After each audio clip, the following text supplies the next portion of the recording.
Welcome to Shredder Fanfic. Like, subscribe, and hype video. Join members to gain early access to new videos. The main character, after dying in his previous life, he wakes up inside Naruto and he is reborn as an Uchiha before the massacre. He has a gacha system. What is he gonna do inside of Naruto? Chatted with Gen Uchiha for a few more minutes, and then, after hearing the third Hokage's message, he returned to the front of the group. After witnessing this scene, Minato, Namikaze, and Kushina finally found an opportunity to come over. Greetings, Gen-senpai. My name is Minato Namikaze, and this is Kushina. We've both heard of you, the top genius of the previous year. With a gentle smile on his handsome face, Minato Namikaze addressed Gen Uchiha. Senior Gen, thank you so much for today. Kushina took a small step back and bowed, somewhat awkwardly, to Uchiha Gen. No need to be so polite. When I was learning medical ninjutsu from Lady Tsune this afternoon, she and Grandma Maito mentioned you a few times. Because of their relationship, I wouldn't abandon you. And Minato, you're really something. You can keep up with my body flicker technique, and so easily sneak up on a Cloud Village ninja. I bet you've already secured your spot as the top ninja of this year's cohort. Gen Uchiha gave the two a relaxed smile and said, using mutual acquaintances and compliments is a good way to build rapport with someone you've just met. You flatter me, Senior Yuan, but I will try my best to learn from you. Minato Namikaze scratched his head, looking a little dazed, and said, among his classmates, he was far ahead in both theoretical and practical skills, a stark contrast to the three-way competition of Uchiha Gen's generation.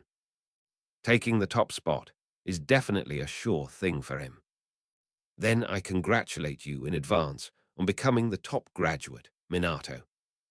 With your talent, you will soon receive the full support of the village. Gen Uchiha looked at Minato Namikaze. Minato Namikaze's talent is absolutely top-notch in the ninja world, especially in the field of speed, where he is among the very best. Even before graduating from the Ninja Academy, he was already able to keep up with Minato's body flicker technique without falling behind. Chapter 38, Detonation Tag. While speed wasn't one of Uchiha Gen's most outstanding strengths, it was certainly not a weakness either, especially after obtaining Madara's cards, which significantly increased his explosive power when moving. During the previous investigation, Uchiha Gen clearly saw that Namikaze Minato was using the most basic Teishin, a D-rank ninjutsu that simply concentrates chakra in the legs to enhance instantaneous explosive power during movement. Minato Namikaze's talent was so obvious it was practically overflowing. Coupled with his commoner background and lack of a ninja clan backing, the third Hokage, unless he was completely out of his mind, would definitely bring him into his faction and nurture him. And in fact, it was just as Uchiha Gen had predicted. Orochimaru, what do you think of Minato? Hiruzen Sarutobi walked at the front of the group and spoke to Orochimaru, who was following beside him. What, Sarutobi-sensei, are you trying to send someone else to me? But I'm also quite interested in this kid. Orochimaru licked his lips and chuckled. Your squad is already full. Adding more wouldn't be appropriate. What I wanted to ask you is, how about handing him over to Jiraiya for training? Hiruzen Sarutobi said in a deep voice. Jiraiya is a man who can be both reliable and unreliable. The third Hokage was worried that if Minato Namikaze were entrusted to Jiraiya's training, he would ruin such a promising talent.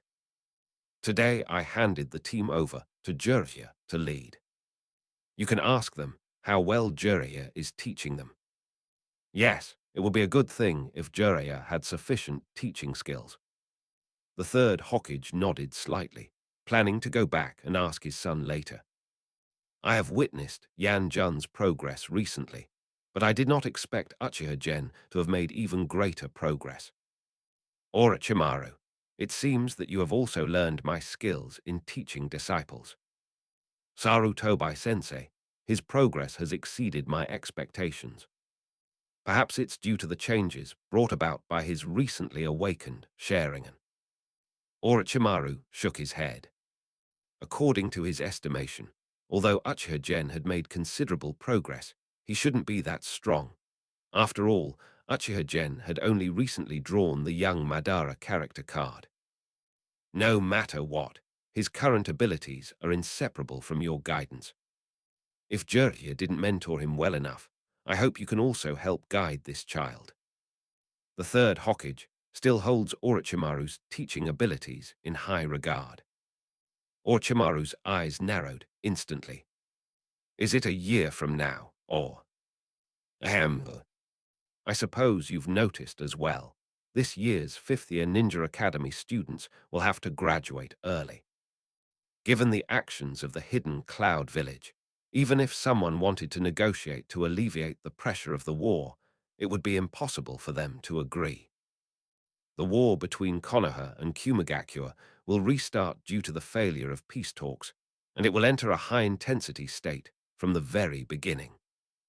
Currently, the front lines in the Land of Rain and the Land of Wind are equally urgent, and the pressure on manpower is too great.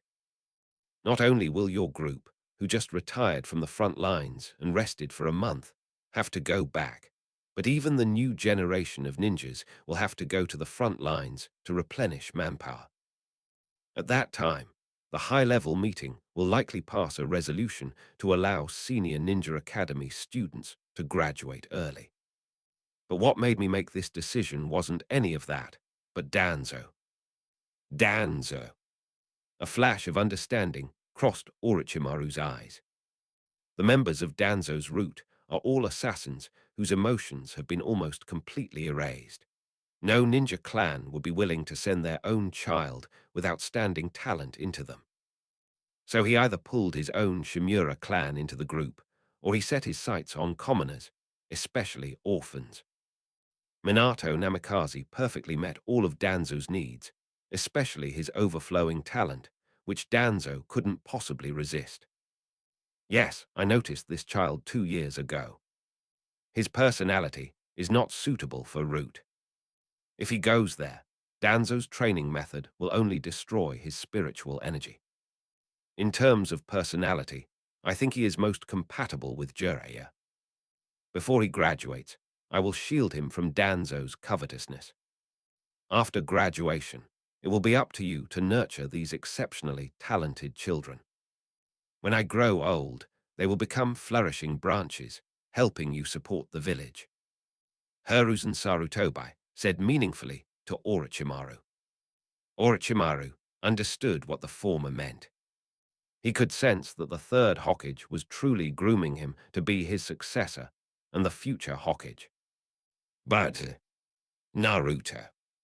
Orochimaru looked up at the bright moon, rising in the distance. That wasn't his dream of embarking on the ninja way, but rather the expectation from the third Hokage and others who were close to him. In a daze, Orochimaru seemed to see his former disciple Nawaki through the bright moon, shouting out his goal of becoming Hokage with passionate and aspirational words. Orochimaru then turned his head and looked at Uchiha Gen, who was chatting and laughing with Namikaze Minato and Kushina. So be it, he just needs to do what he's supposed to do and what he wants to do. If one person doesn't have enough energy, he can train a capable disciple to be used like a donkey, just like Sarutobi Sensei did. It was already late at night when Uchiha Gen returned to his clan's territory. As usual, I took a bath, changed clothes, burned incense, and prayed to the gods before starting to draw cards. System extraction in progress. Obtained item card, explosive tag X3 white. Item description, used to obtain 3 standard explosive tags. Uchiha Gen's eyes flickered, and he stretched out his palm, pointing it forward. Use this item card. Yes.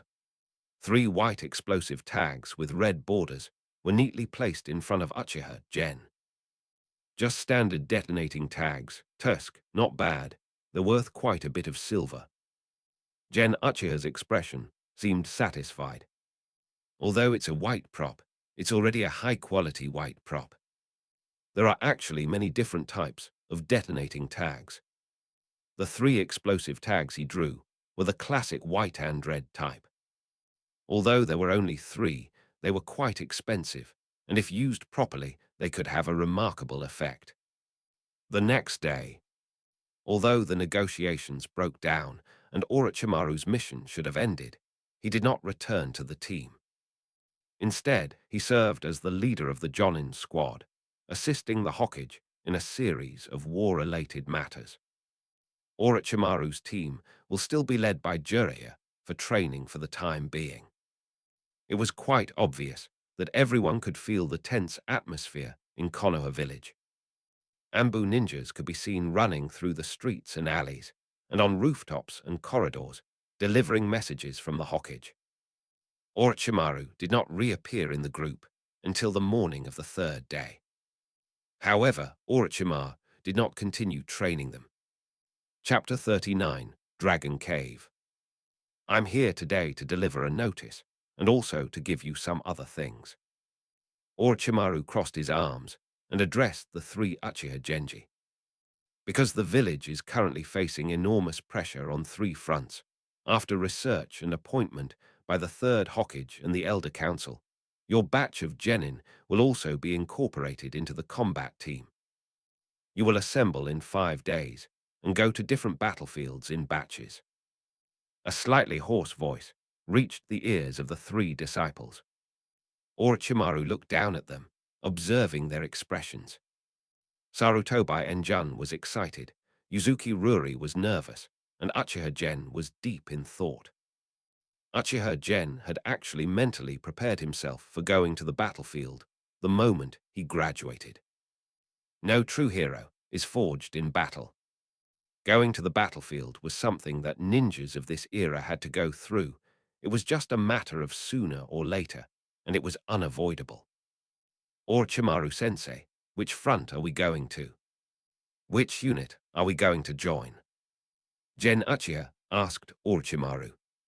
With Sarutobi and Jun there, and Nawaki's example serving as a cautionary tale, the 3rd Hokage is unlikely to assign this team to a dangerous location.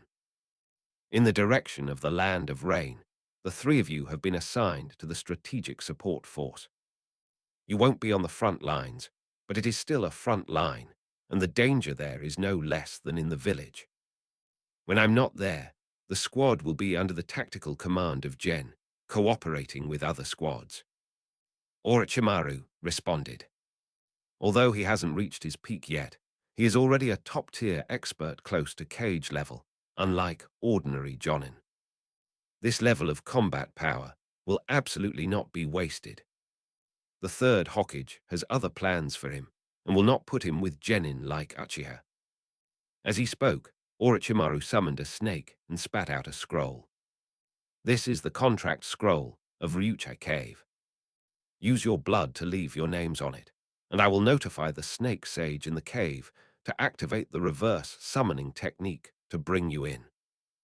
But before you go in, I must tell you one thing. Do not believe anything you see there. Be vigilant at all times, because that place is not so friendly to some ninjas who are not strong-willed or smart enough. Once you go in, it is easy to not be able to get out. Compared to Mount Myaboku and Shikotsu Forest, the snakes in Ryuchi Cave are mostly vicious and cruel, and those snake immortals are truly men who eat people without spitting out the bones. Orochimaru was all right with Uchiha Gen, but he was still a little worried about the other 2 and wanted to give them some pointers. After passing the Snake Sage's trial, you can truly sign a contract with Ryuchi Cave. However, the snakes there cannot be directly connected to spirits just by signing a contract. Most ordinary snakes are fine and can be tamed through conventional means, or like me, you can modify your body to resemble a snake, which will give you greater flexibility and physical qualities, and at the same time, give you the ability to intimidate and control ordinary snakes. However, those large serpents with considerable strength require you to defeat them personally to tame them. Even the most powerful serpents, even if you have the strength to defeat them, may not necessarily submit. At most, they will only enter into an equal pact with you, requiring more sacrifices in exchange to persuade them to act. At this point, Orochimaru took out another scroll and said, "The snake body modification requires a lot of precious materials. If you are willing, the recipe is here. Take it later. After you have gathered the materials, you can give them to me to mix and help you complete the snake body modification." The reel was passed from one person to another to the three people. The process of modifying a snake's body is extremely complicated and involves multiple stages. Each stage requires a considerable amount of medicinal materials, including many rare and precious ones.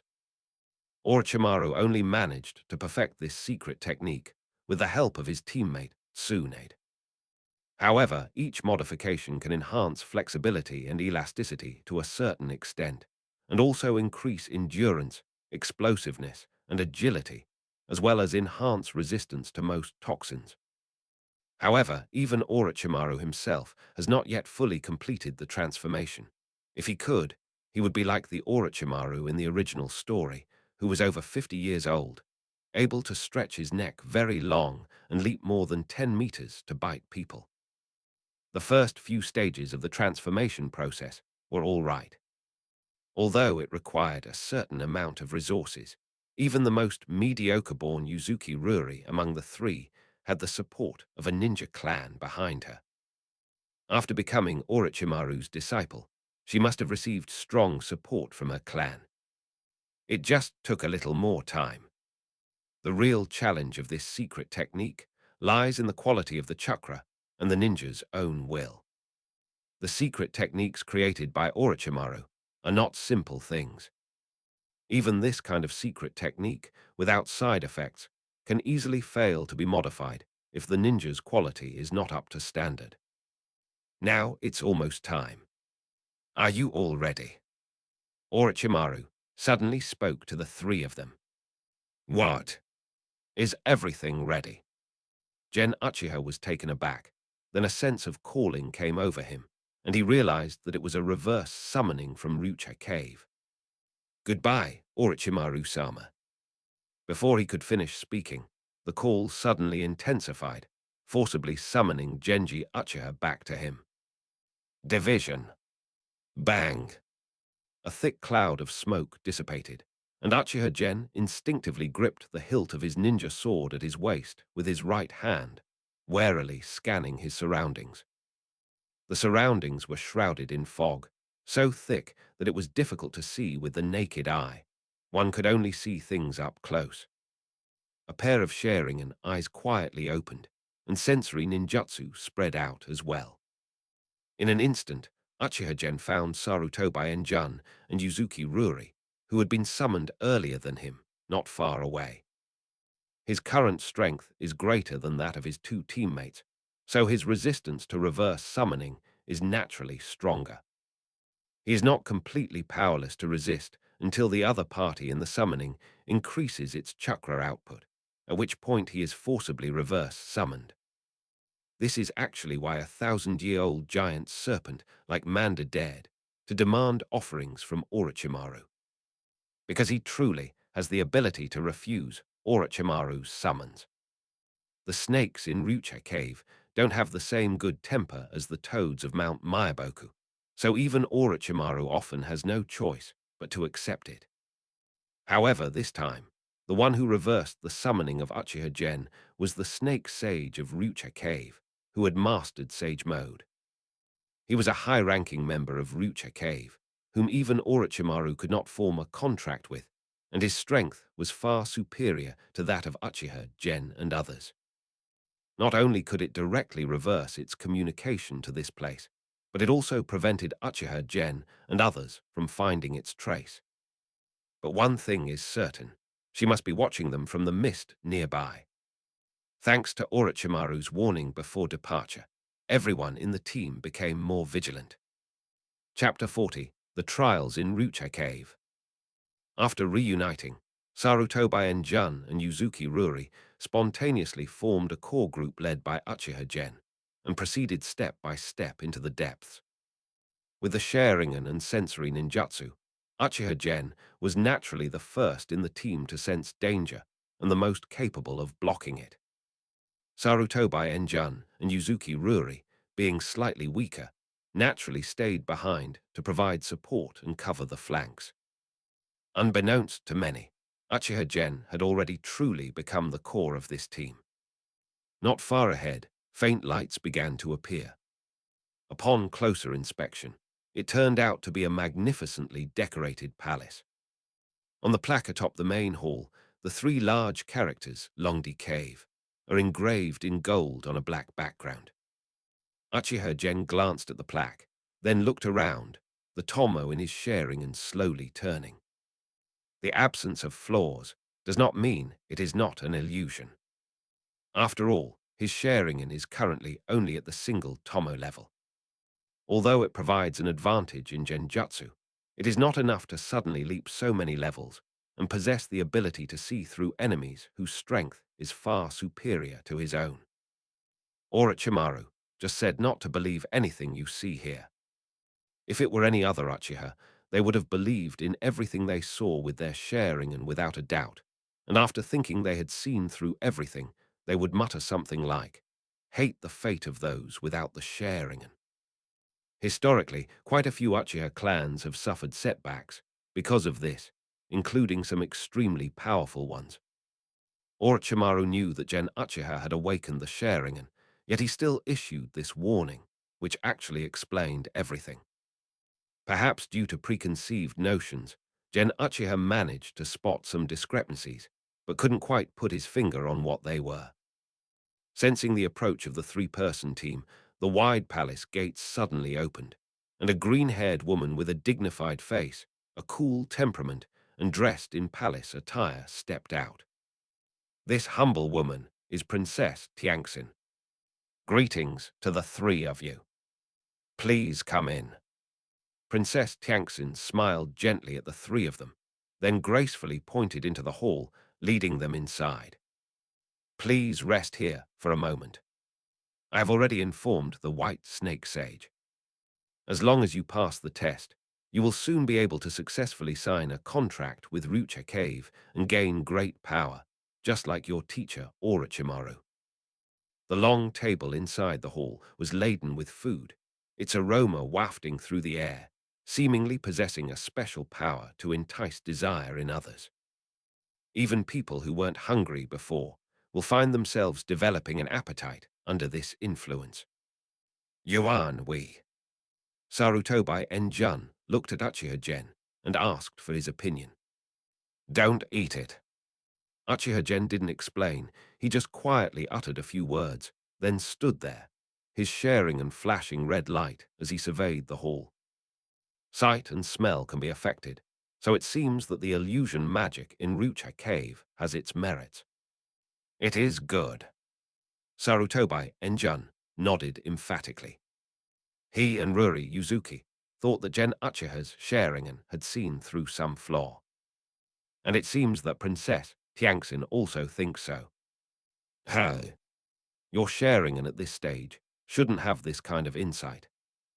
Princess Tianxin asked in confusion, and the magnificent golden scene of the main hall vanished instantly, transforming into a cave hall filled with the skeletons of various creatures. Never mind, I can't eat this person. What a pity. I'll leave him to you, Princess Tsuruzu. Tianxin Shenji waved her hand dismissively and disappeared from the spot. Another purple-haired snake princess, dressed in clothing similar to that of Princess Kokoro, drifted over from a distance. Along with this came an even thicker fog. Everything in front of him, including his two teammates beside him, vanished in an instant.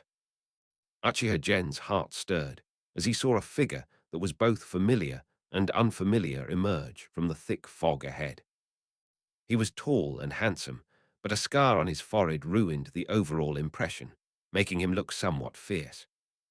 This is the original owner's father, Uchiha Taki. Yuan, it's me. Come here. Uchiha Taki smiled gently at Uchiha Gen and called out softly. The latter remained unmoved, simply resting his chin on his hand and analyzing the situation.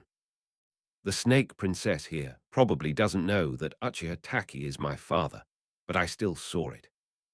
This means that this technique is automatically generated based on my memories.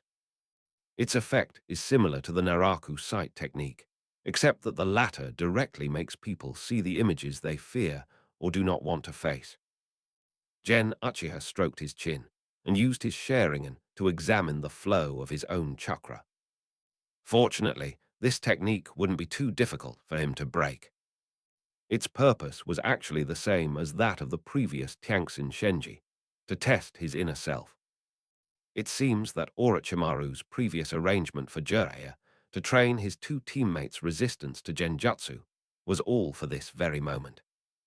In this way, Gen Uchiha was able to relax a bit.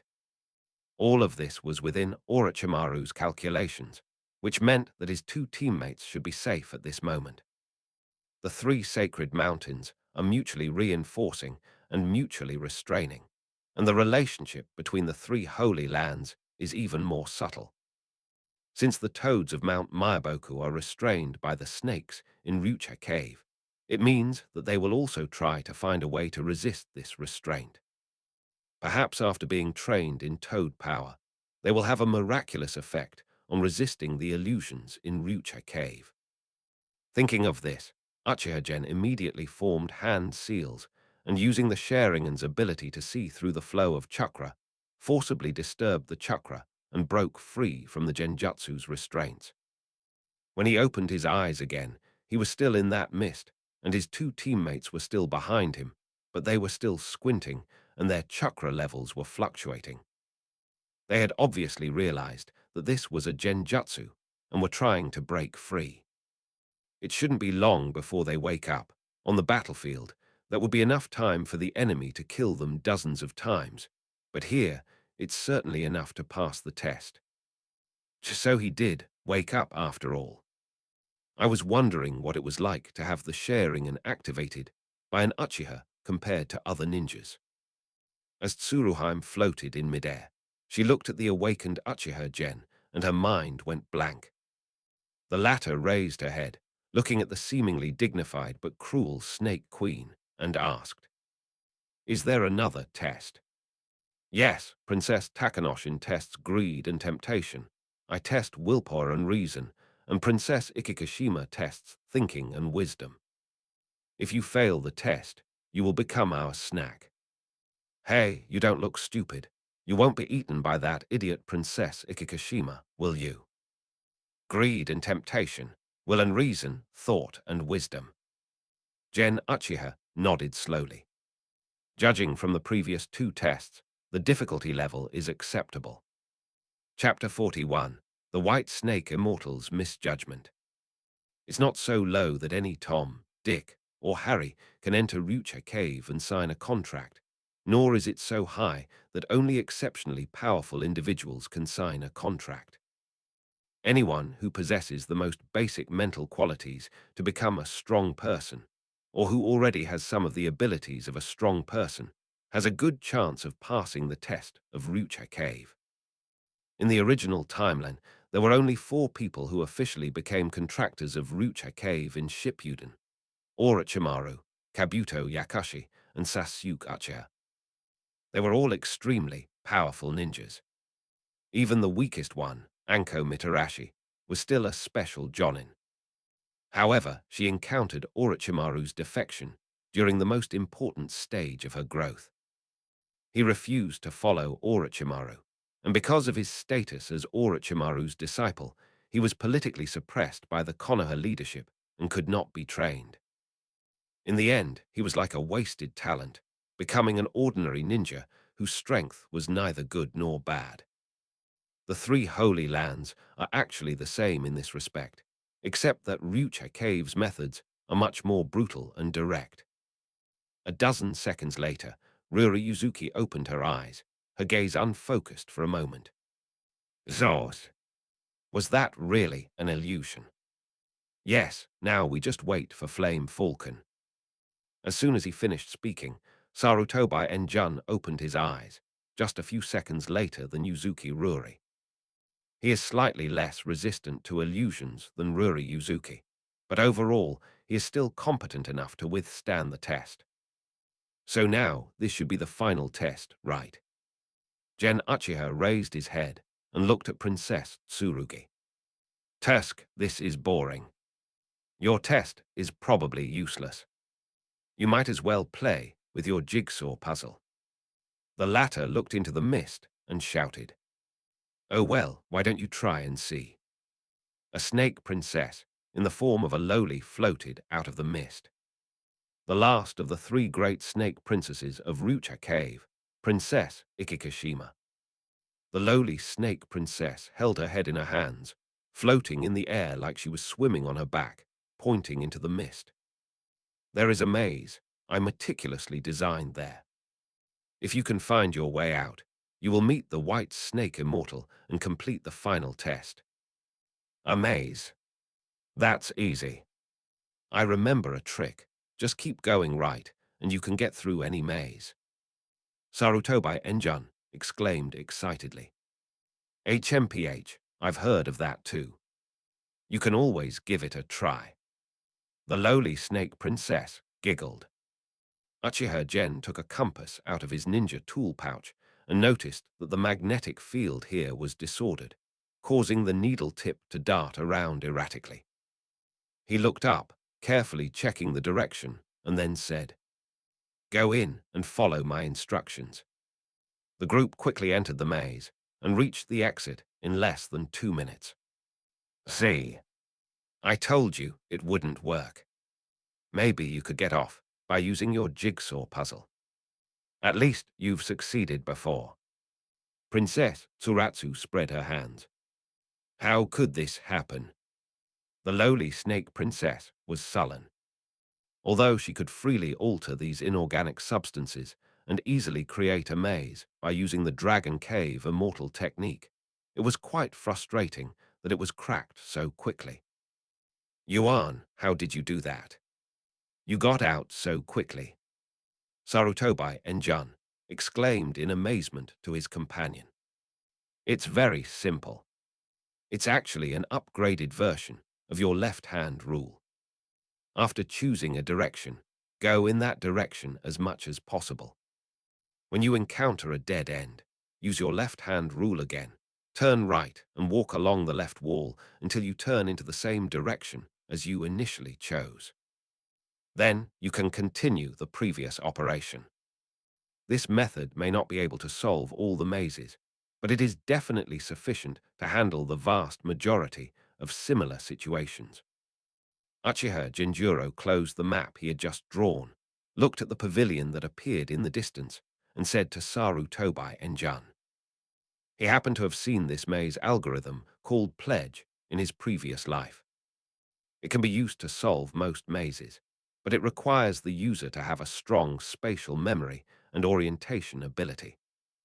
The former can be compensated for by drawing pictures by hand, and the latter can be compensated for by his perception ability. Just then, the three goddesses all gathered in front of the pavilion. This is the core cave of Rucha Cave. Although it is not as magnificent as the palace created by Princess Tashin using illusion magic, it is still quite ancient and elegant. Squeak! The door to the attic was slowly pushed open, and the three snake princesses lined up to invite Uchiha Gen and the other two inside, leading them up to the second floor. Right in the center of the room, a thick white snake is curled up, resting on the stone bed, leisurely flicking its tongue. Upon seeing the visitor, she slowly straightened her upper body, transforming into a frail old woman. You three are Orochimaru's students, huh? Come here and let this old woman take a look. The three members of the Uchiha clan exchanged glances and slowly stepped forward. I've met the white snake immortal, ×3. Ahem. This girl has fair and tender skin. She should taste very good. This little monkey is a bit lacking, but it's definitely chewy and springy. And you, Tusk, this generation of Indras. No, I think I misjudged you. The white snake sage wriggled down from the stone bed, flicking his tongue, and circled Uchiha Gen again and again, muttering something under his breath. Gen Uchiha tried hard to listen, but he couldn't understand. Fine, I'm too lazy to bother with you. Do whatever you want. If you're not afraid of death, you can come and learn some immortal techniques from me sometime. Now get lost. The white snake sage muttered as he walked back to bed, waving his hand dismissively at Uchiha Gen and the other two. The three of them felt a powerful gust of air rush towards them, but it did not harm their bodies and pushed them out of Ruche Cave. Bang! The door slammed shut. White snake immortal this? Isshu Shinji asked hesitantly. I understand that families affairs less and less, and I don't want to get too involved like that toad. Just treat them like summoners and contractors like Orochimaru. Be careful not to kill that descendant of Indra. The three goddesses looked at each other, speechless for a moment. Outside the attic, Uchiha felt he was about to land on his butt, so he nimbly did a side somersault in midair and landed steadily in a half-crouch position. Yuan, why did the white snake sage suddenly change his attitude? And who is Indra? Yuzuki Ruri asked Uchiha Gen curiously. Perhaps it's because I'm from the Uchiha clan. Orochimaru-sensei said that the white snake sage lived for over 1,000 years, and Indra is the ancestor recorded in the clan as active 1,000 years ago. Perhaps this sage has some grudges with the mythical Indra. Uchiha Gen casually offered a seemingly reasonable explanation. Chapter 42, Blood-Spotted Snake. If I'm not mistaken, the white snake immortal may have just mistaken him for the reincarnation of Indra in this generation, and then denied it. Uchiha Gen was certain that he was not the reincarnation of Indra, because Uchiha Madara was still alive, hiding in some corner of the ninja world, barely clinging to life for his plans for the Rinnegan and infinite Tsukuyomi. However, he himself was equipped with a character card of young Uchiha Madara. It is very likely that this is why he exhibited some of the characteristics of Indra's reincarnation, which led to the white snake sage's misjudgment. However, this kind of thing seems to have nothing to do with me right now. Sarutobi Enjun got up from the ground, rubbed his bottom, and looked at the pavilion in front of him. So, have we now passed the white snake sage's test? Probably. Let's go find some powerful snakes and establish a spiritual connection. Uchiha Gen shrugged. Yuzuki Ruri formed a hand seal, and after sensing her own condition, said crisply, the reverse summoning technique can be cancelled on its own now. Why don't we split up now? Anyway, if we encounter danger, we can leave Ryucha Cave directly. I have no objection. Sarutobi Enjun raised his hand. He also wanted to get revenge on the two-headed snake that had chased him last time.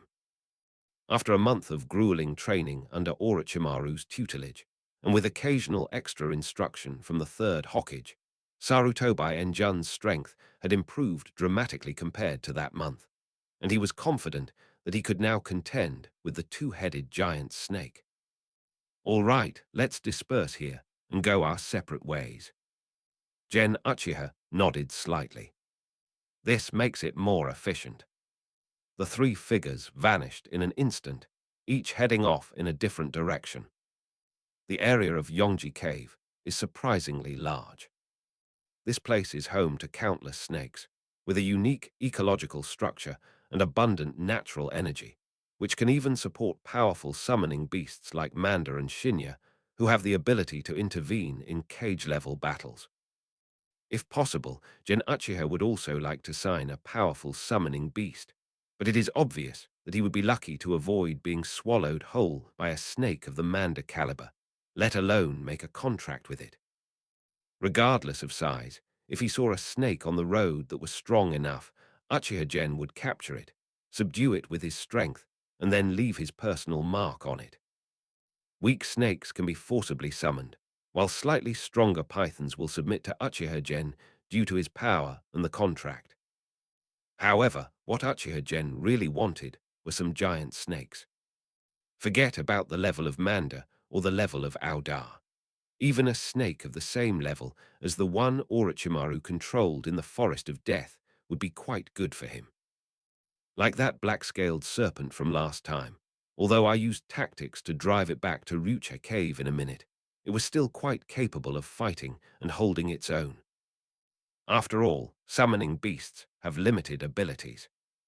If they are targeted individually, they are naturally not good at dealing with ninjas who have a variety of abilities. However, if they are used as a supplement to ninjas and cooperate with them, they can often achieve a result greater than the sum of its parts. In battle, if a summoning beast can hold off the enemy for even 10 seconds, it can create a huge opportunity for the ninja. However, there are relatively few of these powerful snakes, and they each occupy a small territory, making the search much more difficult. Fortunately, luck was ultimately on Uchiha-gen's side. Pushing aside the weeds covering the cave, we found ourselves beside a pool of water. A giant python, over 10 meters long and entirely black with red spots on its forehead and back, was resting by the pool, lazily flicking its tongue. Upon seeing Uchiha-gen's arrival, the giant python immediately stood up, its fist-sized eyes flashing with ferocity. Hey, hey! Uchiha grinned at the red-spotted black python and drew his ninja sword from his waist. In his perception, the chakra aura of this red-spotted black python was several times stronger than that of the black-scaled serpent he had encountered in the Forest of Death. Before, he might not have been so confident, but now. Fire release, great fireball technique. Uchiha-style swordsmanship, 1 slash, 2 cuts. With a powerful fireball clearing the way, Uchiha, wielding his ninja sword, leaped forward with lightning speed. With his Sharingan, his eyes darted around rapidly, precisely capturing every movement of the red-spotted black python, constantly dodging, deflecting, and parrying its attacks. This snake possesses great strength and defense. Even after being hit by a powerful fireball, it still maintains considerable fighting power. However, while its combat skills are quite sophisticated, they are too primitive and direct. A dozen minutes later, your every move, from beginning to end, was reflected in the Sharingan. Uchiha slowly sheathed his sword, then turned to look at the red-spotted black python, who was exhausted and covered in wounds. He was still careful in his actions. Although the wounds looked horrifying, the snake had thick skin and a strong ability to heal itself, so it should have recovered in just a few days. The red-spotted black python lay helplessly on the ground. You can't beat him in a fight, and you can't run away from him, yet they still won't give him a quick death. What are you trying to do by sending this? Now, can it become my summoning beast? Uchiha looked at the red-spotted black python with a smile. I can, hissed Tilda, but, I want blood food, hissed Tilda. The latter is a giant snake in Rucha Cave. It has cultivated for more than 100 years and is already far superior to ordinary snakes. It can speak human language. However, unlike Mount Mayaboku, where people often use human language to communicate, this red-spotted black python speaks very haltingly, interspersed with stuttering and flicking its tongue. How much do you want? Sheep, sheep, hissed Tilda, 1 sheep, or hissed Tilda an equal amount, blood food. The red-spotted black python struggled to stroke its forked tongue, trying to convey the meaning of its words. Sure, I'll give it to you after each battle. I might not have time to prepare it in advance, so your blood food will be fresher, right? Uchiha nodded slowly and addressed the red-spotted black python. Although a sheep is worth a lot of money, It's still better than having to offer people as sacrifices for something like a monstrous snake. Summoning beasts can be seen as tools of combat for ninjas, but they are not slaves, not to mention that the snakes in Rucha Cave were not raised from a cub. Not to mention, the price of a sheep might not even be as high as that of a standard detonating tag. In terms of cost-effectiveness, this one is even better. Okay. That's it, his tilde my. His tilde name, Bloodstain. All right, Bloodstain. My name is Uchiha Gen. Do you know of any other snakes around here that are about your size? Gen Uchiha asked the question in front of the blood-stained face. As a local, Bloodspot is definitely more familiar with this place than I am. Having him guide me is better than running around aimlessly. Chapter 43, Uchiha Clan Meeting. Bloodspot raised its tail, pointed in 2 directions, and stammered. East. Cave, Black Snake, Armored Crow, His tilde, can you beat them? All right, then I'll go to the cave in the east and bring you a sheep tomorrow as an apology for beating you up like this. Uchiha Gen said, pointing at the bloodstains. The latter lay there, nodding gratefully to Uchiha Gen. Soon after, Uchiha Gen, whose chakra had been fully restored, set off again for the location mentioned by Bloodspot. When Uchiha Gen arrived at the cave and saw the black snake, he realized that he didn't seem to need to lift a finger. Because this black snake named Jaiwu is the same black-scaled snake that he beat back to Dragon Cave in the Forest of Death a month ago. Although it was outmaneuvered and badly beaten by its own tactical maneuvering, the snake's strength was still decent. Although not as strong as Bloodspot, Ku's strength is not something that ordinary genin can easily handle. After his trip to Rucha Cave, aside from the 2 powerful serpents, Bloodspot and Kuoka, Uchiha Gen didn't attempt to capture any more powerful summoning beasts. Maintaining the summoned beasts takes time. Uchiha Gen's chakra reserves are not small compared to his peers, and even more after equipping the cards of young Madara. However, he is not a super stat monster like Naruto with massive chakra reserves. Being able to summon 2 at a time to assist in battle is already quite good. As for more powerful summoning beasts, if they were too much stronger, Gen Uchiha wouldn't have the ability to tame them. When they emerged from Rucha Cave, the 3 returned to their previous training ground. Orochimaru's figure had long since disappeared, and even the sun was already setting in the west, nearing dusk. Before they knew it, the 3 of them had been in Rucha Cave for almost a day. Tusk, what a pity I didn't find that 2-headed snake that chased me last time. Sarutobi Enjun stood with his hands on his hips, looking regretful. Not to mention me, I had just made a contract with some ordinary pythons when I entered the territory of a crazed red serpent and had to quickly dispel the reverse spirit spell to return. Yuzuki Ruri said, speechless. If it weren't for the fact that she had successfully formed a spirit contract and still had a chance to return to Rucha Cave, she would have been incredibly depressed. I'm all right. I've contracted 2 powerful serpents, Flame, Falcon, and Ruri. It's getting late, so I'll take my leave now. There's a clan meeting tonight. Gen Uchiha waved to his 2 teammates. Okay, bye then, Yuan. Yuzuki Ruri nodded gently. All right, you should go back now. This is your first time attending the clan gathering, so don't be late.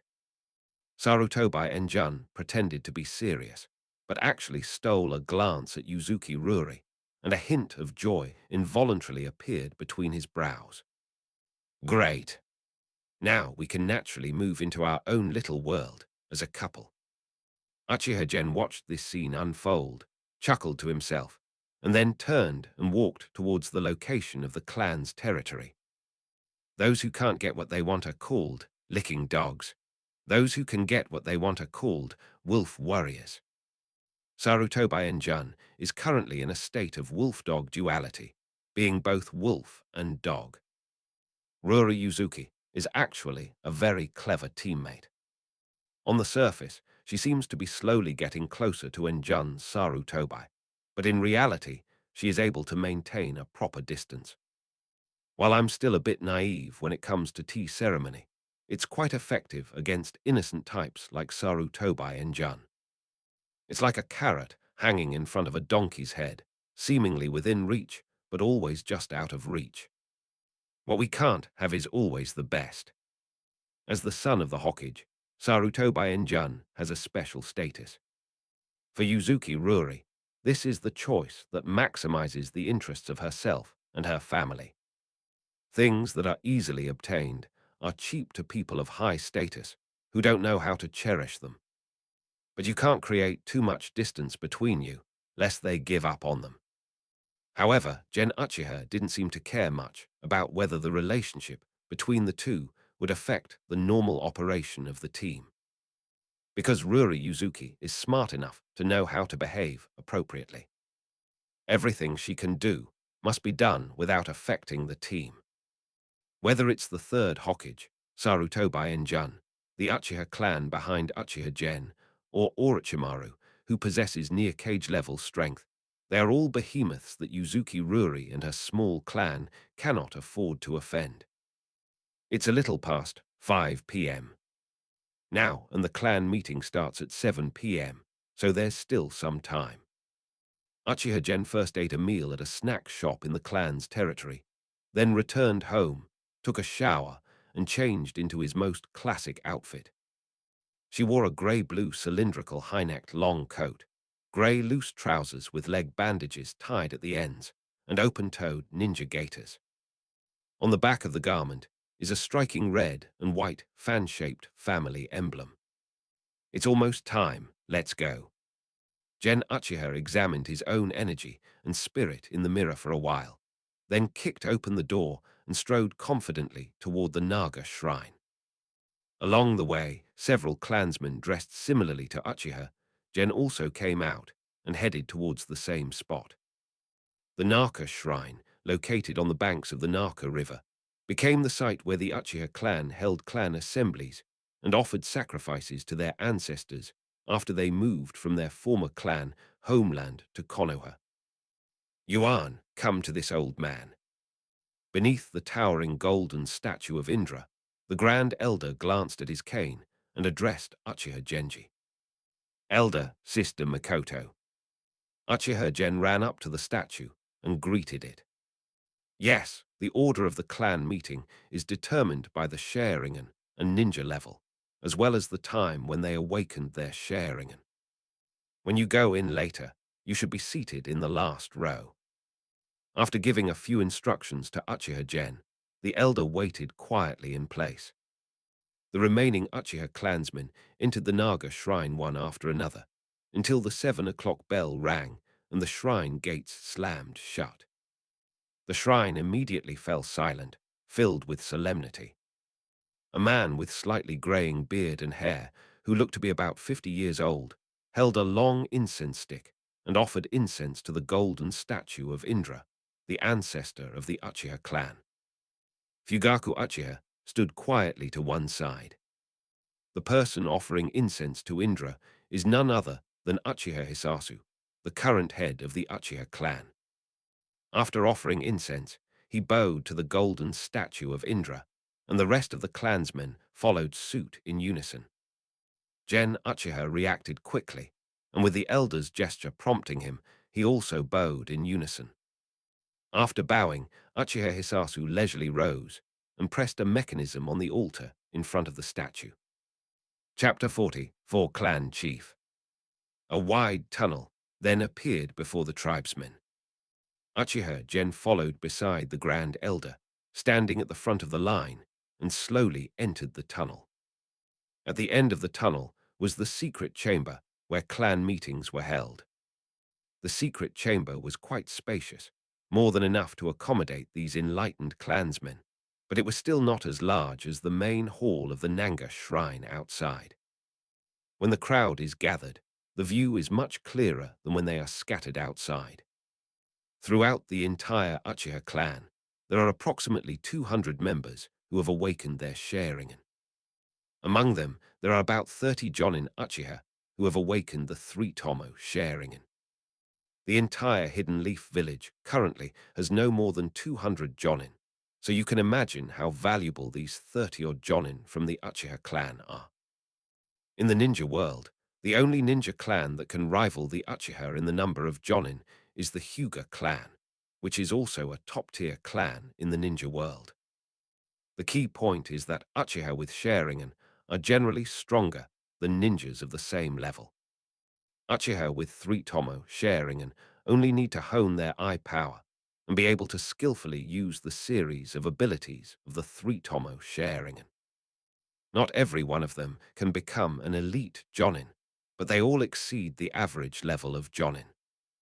Clan leader Uchiha Hisasu sat at the head of the table, his face sharp and chiseled, his eyes gleaming with a sharp light.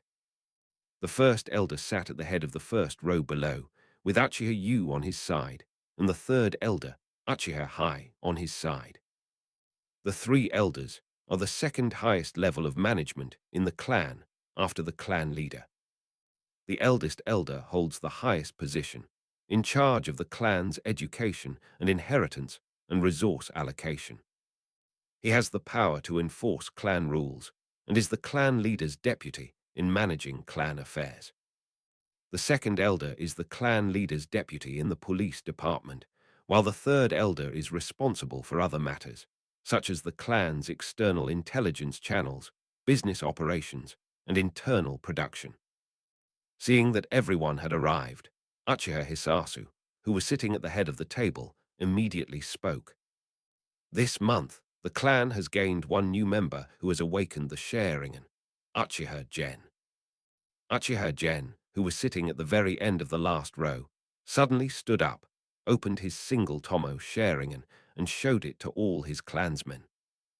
I hope that you will live up to the family's expectations and use your eyes to protect the glory of the Uchiha clan. Uchiha Hisasu said, in a deep voice. Yes, chieftain. Uchiha Gen bowed slightly. Okay, sit down. For him, this clan gathering was simply a chance to show his face in front of his clansmen and let them know that there was one clansman who had awakened the Sharingan. After this clan gathering, thanks to his Sharingan, he will be able to receive a monthly subsidy from the clan. As a powerful clan, the Uchiha were naturally wealthy and generous, and they were never stingy with their members who awakened the Sharingan. The difference between clan ninjas and ordinary ninjas is multifaceted and not limited to ninjutsu and bloodline inheritance. The clan meeting is still ongoing. 2 people's Sharingan have evolved. In particular, Jonin Uchiha Yama has evolved to 3 Tomo and has submitted an application for promotion to Jonin to the 3rd Hokage. Chunin Uchiha Yo also evolved to 2 Tomo during a mission the day before yesterday. A young Uchiha man and a girl who looked slightly older than Uchiha Mikoto stood up and showed their newly evolved Sharingan to the clan members, going through the proper procedures. Clan Assets Experience Profit this month. The personnel changes within the police department are as follows. Uchiha Gen sat below somewhat idly, listening for a while before starting to space out. The matters being discussed at the clan meeting were irrelevant to him until the topic of the meeting shifted to war. Since the start of this Shinobi World War, the 3rd Hokage has prioritized the safety of Konoha and has repeatedly refused the police department's requests to participate in the war.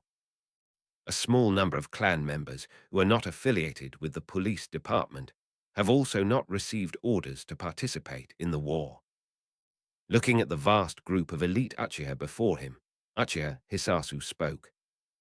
However, due to the incident the other day in which the Kumagakure delegation attempted to kidnap important figures in the village, all members of the delegation are currently being held captive. The village's leadership anticipates that the war with Kumagakure will escalate further and that they will face pressure due to a shortage of manpower, so they have agreed to the police department's request to participate in the war. The tribesmen below, who had been silent, suddenly erupted in uproar. The calls for help were incessant. The Uchiha clan, possessing the Sharingan, has always been the most adaptable to war, the most eager for it, and the most enjoyable of battle. Uchiha Hisasu turned his gaze to the elder, Uchiha Gen. The latter nodded slightly to indicate understanding, then said loudly in an aged voice, "Quiet." As the eldest elder of the Uchiha clan, who was the most senior and had the deepest battle achievements, he was very prestigious within the clan. Most of the Uchiha present had heard of the eldest elder's name since birth. In addition, his authority over the clan's criminal law and clan rules gave him a certain degree of authority. The commotion quickly subsided under the guidance of the Grand Elder.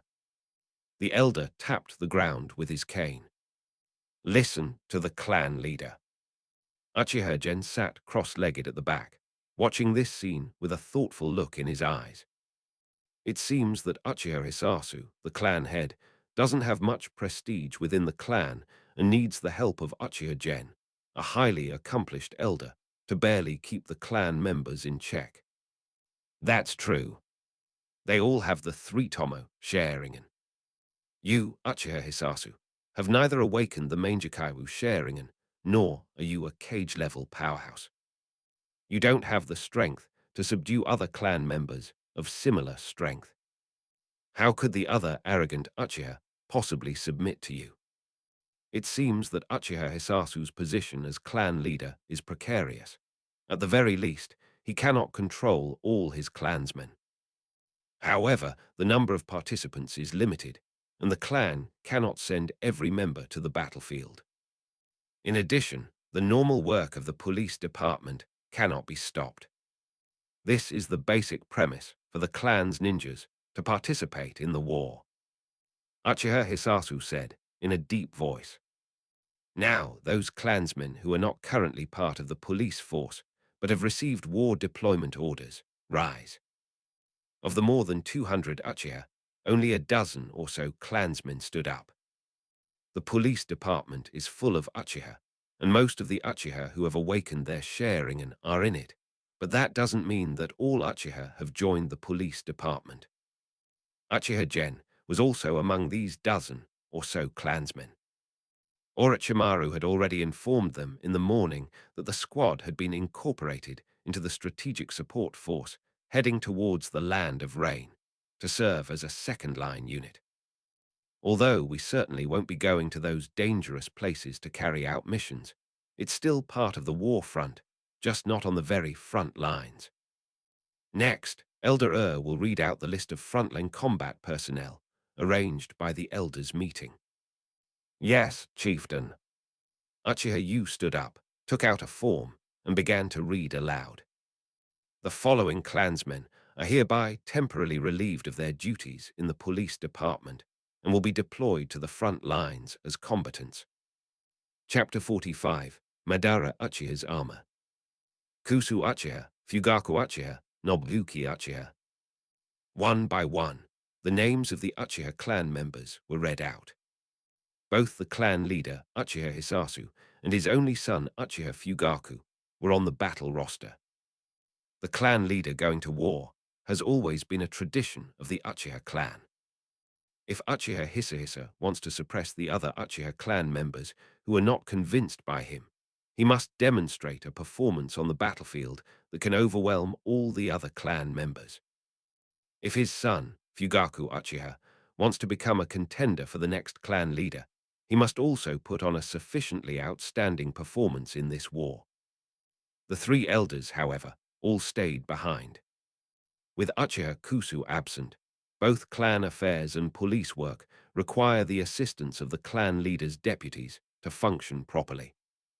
Besides them, most of the clan members who stayed behind were also older. In fact, apart from the clan leader Uchiha Hisasu, there wasn't a single Uchiha over 40 years old. As clan leaders and elders, they were well aware of what was necessary for the awakening and evolution of the Sharingan. Elderly people who have weathered storms generally have more stable personalities as they age. Their physical and mental states change, and so on. Although there are still some irritable people, their emotions are generally under control, making it increasingly difficult to cause emotional fluctuations. Only by sending the still young Uchiha to the battlefield can more and stronger sharing appear, and the Uchiha clan will become even stronger as a result. Besides the young Uchiha, the team also includes some middle-aged Uchiha in their 30s and 40s who possess considerable strength. Their physical abilities are at their peak, and they have a decade or two of rich experience, enough to protect those young Uchiha in war. When the last name was read out, the third elder closed the file, and Uchiha Hisasu then spoke.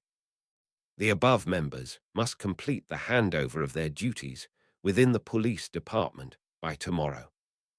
All participants should register with the third elder after the clan meeting and receive their participation allowance, which will be used to equip themselves with ninja tools and replenish their combat supplies.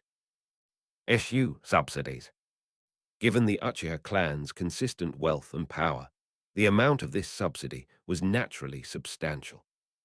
And the facts were just as Yuan had imagined. Gentleman, single tomo, subsidy of 100,000 taels.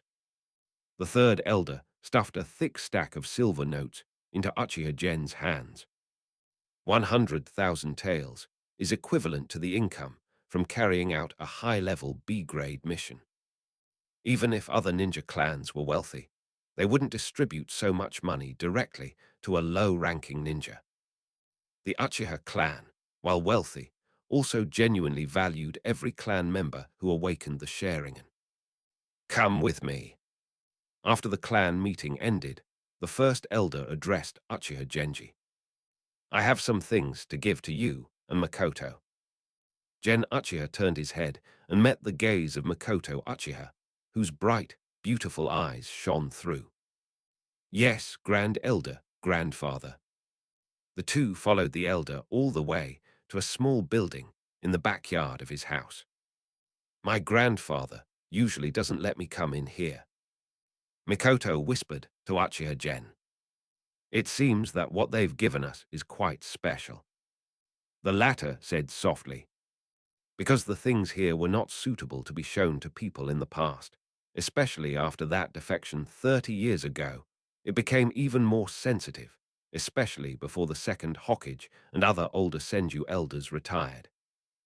Although the elder was old, he was once one of the best among the elite Jonin, and he could still hear Uchiha Gen and Makoto whispering to each other. However, some things have become less sensitive as the older generation passes away and time goes by, especially after you, Minamoto, became the grand disciple of the third Hokage and were even on the same team as his son. The elder pushed open the small door to the attic, and a fresh, woody scent wafted out of the room. It's clear that this room is regularly maintained. Sometimes I come here to reminisce about the past. Unfortunately, things have changed, and many things and regrets are gone forever. There is no chance to do them again. The grand elder sighed. As soon as Uchiha Gen entered the room, he kept looking around. This place looks like a storage room because there are all sorts of things here, but it also looks like a museum with everything neatly arranged. On the left hangs a set of red armor with a typical Warring States period style, next to which is a set of grey armor with an even more ancient design. Further behind, there are also sets of armor with different designs, but all covered with knife marks. On the right are various weapons displayed on shelves, mainly ninja swords. Beside the counter, there were boxes sealed with cloth strips engraved with sealing spells. 30 years ago, Madara proposed at the clan meeting that he should lead the clan to leave Konoha. However, after experiencing countless years of war, the clan had finally had 3 or 4 years of peace and were naturally unwilling to leave the peaceful Konoha. Even I am the same. The elder walked over to the set of red armor hanging on the shelf, his face full of admiration. As the most powerful and renowned clan head in the past few hundred years, Madara may have seen the future and believed that it would be difficult for the Uchiha to gain a voice commensurate with themselves in Konoha, which is centered around the Senju lineage. That is why he made this choice. But I can't understand why he would fight the first Hokage to that extent several years after he left. The elder shook his head. This step directly led to a greater sense of vigilance towards the Uchiha clan among the core members of the Senju lineage, led by Tobirama Senju, and this awareness was passed down to the Konoha leadership, who were all disciples of Tobirama Senju. Uchiha Gen shook his head inwardly.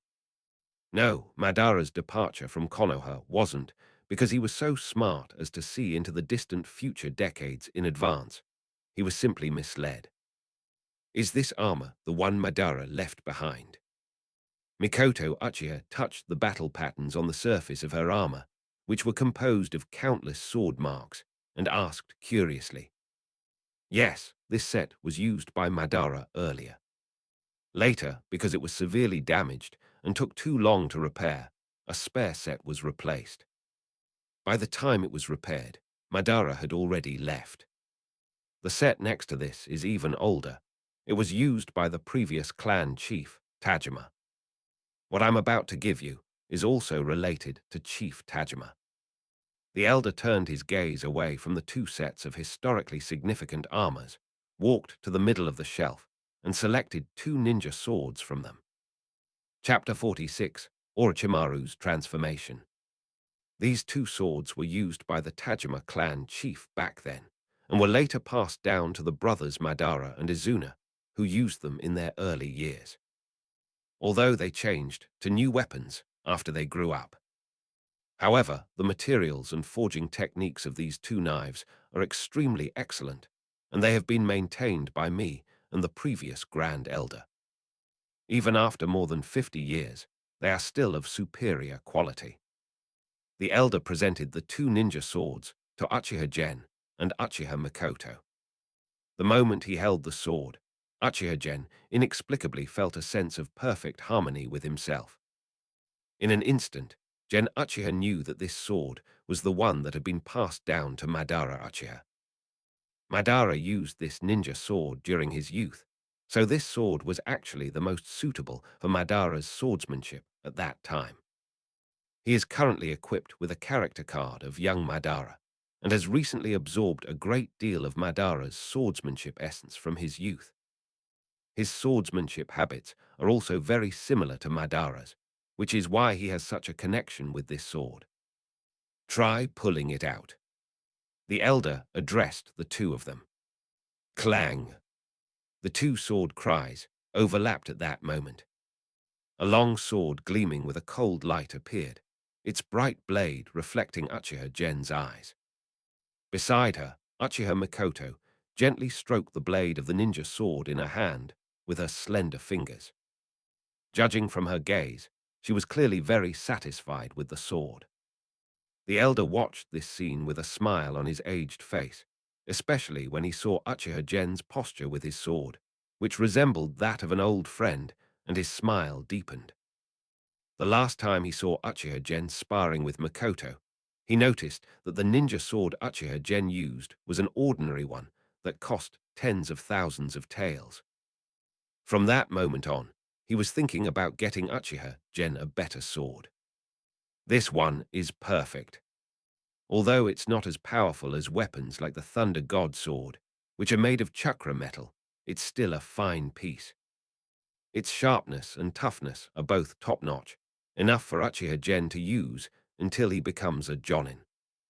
By the way, Elder. Uchiha Gen sheathed his ninja sword and asked the Grand Elder. My squad will be heading to the battlefield in the Land of Rain the day after tomorrow.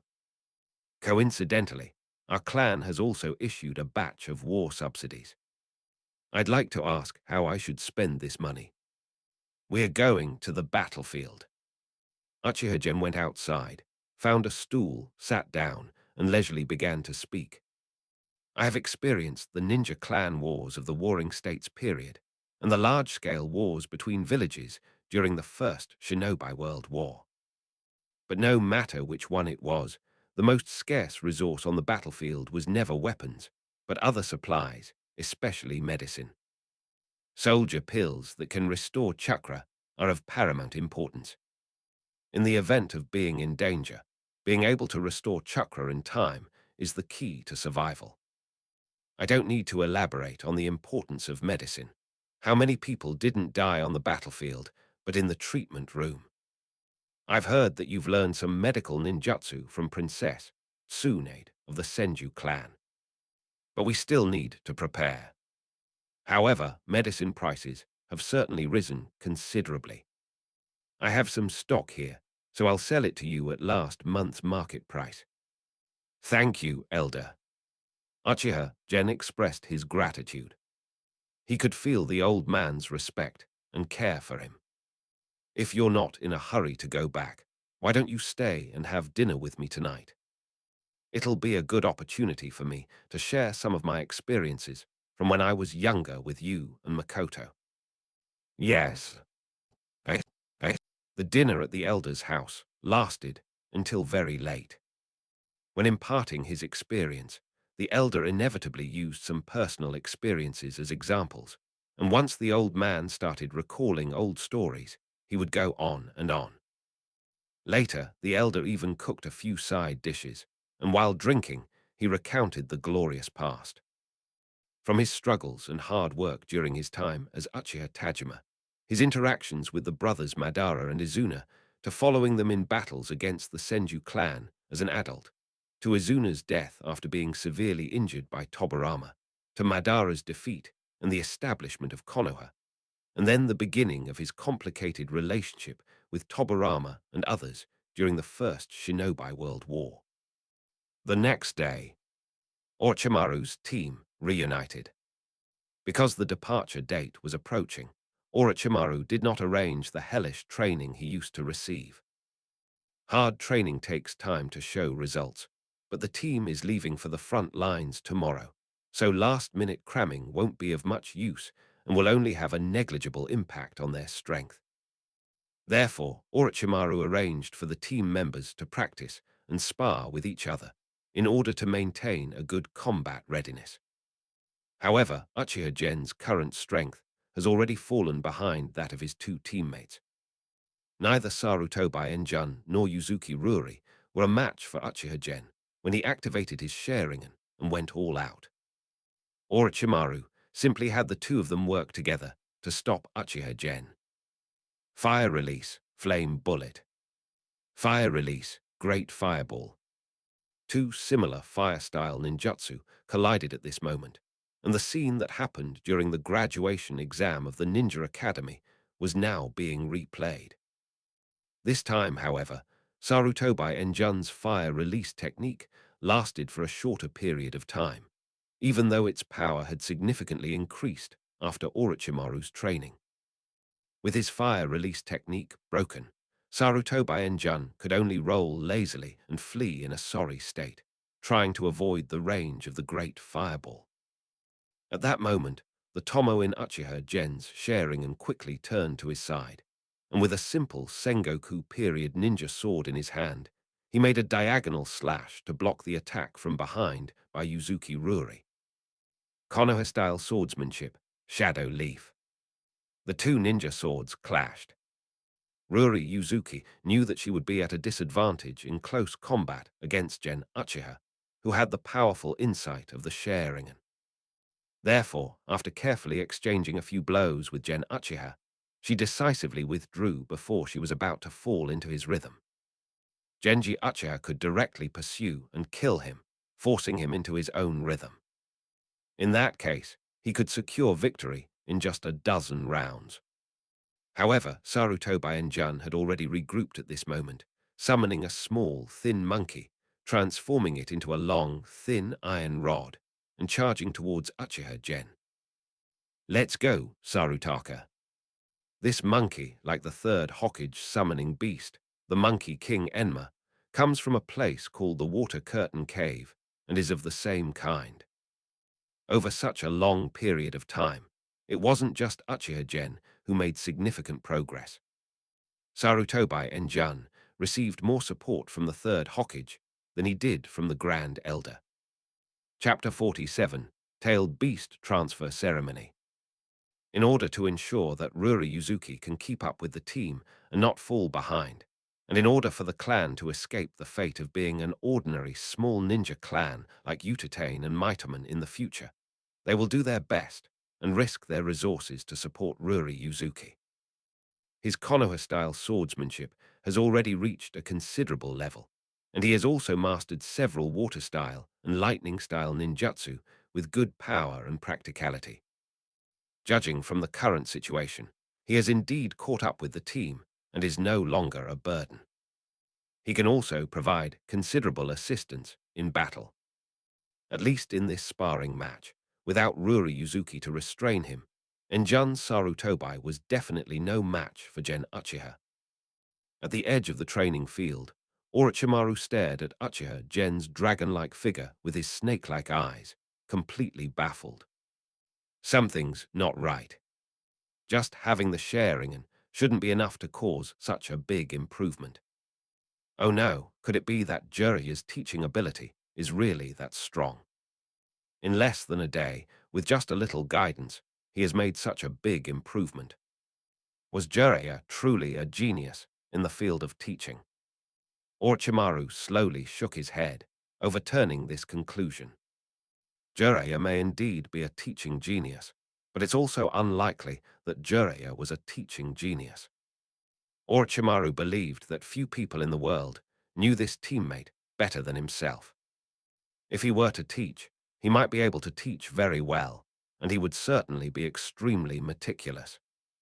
Given enough time, he could maintain a ninja's minimum standard and slowly unearth the full potential of those genius ninjas.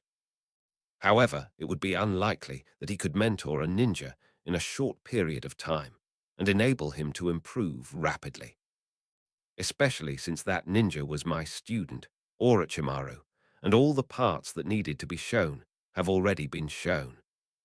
So that's how it is.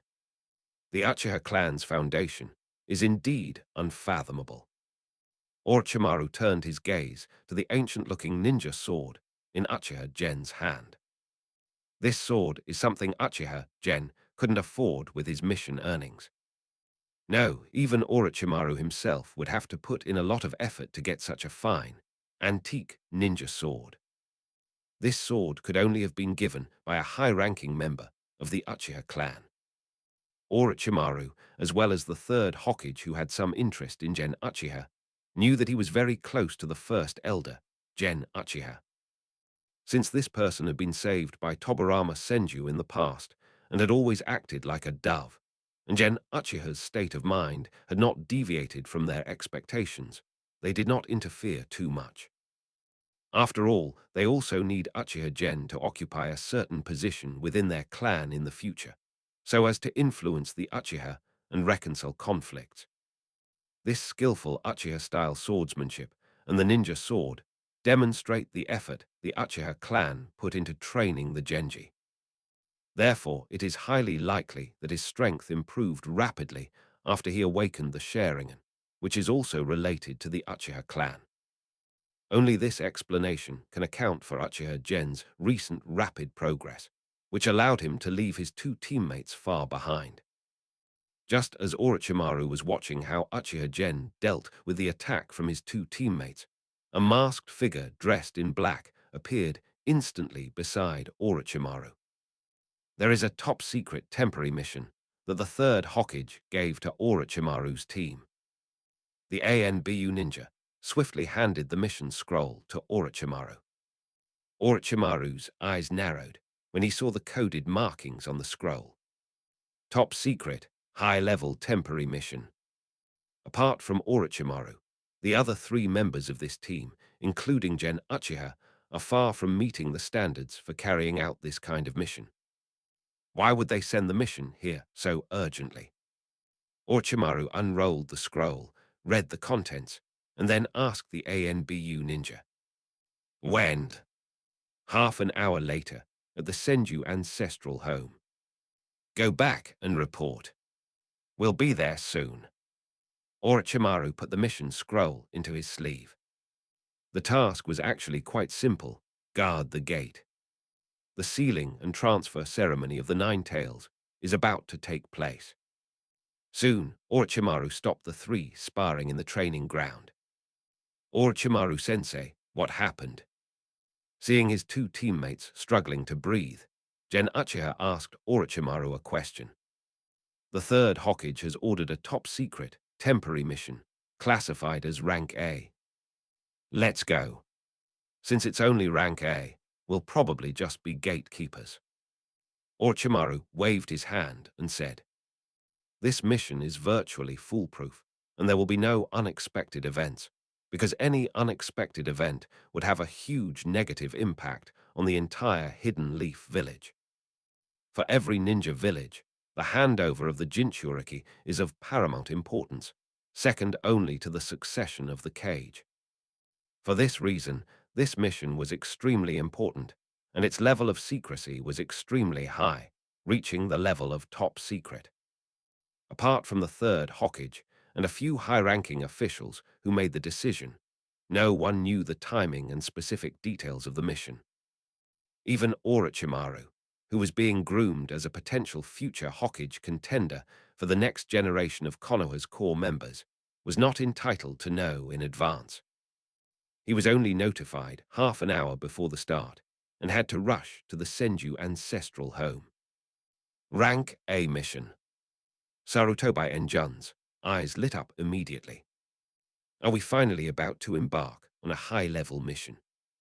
A last-minute A-rank mission. Orochimaru-sensei, our team's average skill level probably doesn't meet the standards for executing a mission of this rank. So, what is this mission? Uchiha Gen hesitated as he looked at Orochimaru. Orochimaru nodded.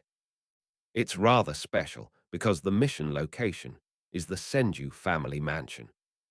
As guards, we are given a temporary mission to ensure the successful completion of the tailed beast transfer ritual. This is also because I am the third Hokage disciple, and you are my students. You are all trustworthy members in the third Hokage's eyes. A look of realization dawned on Sarutobi and Jun's face.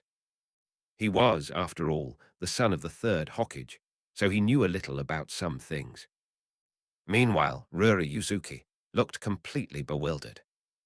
As a member of a small clan of ninjas, with only one or two jonin holding the fort, Ruri Yuzuki knew very little about the tailed beasts.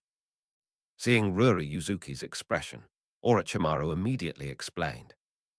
The tailed beasts are extremely important strategic weapons for every ninja village. They are sealed within the bodies of each generation of Jinchuriki. The tailed beast belonging to our Konoha is the most powerful Nine Tails, but its power is also the most difficult to control. It is currently sealed within the body of the first Jinchuriki, Lady Mito.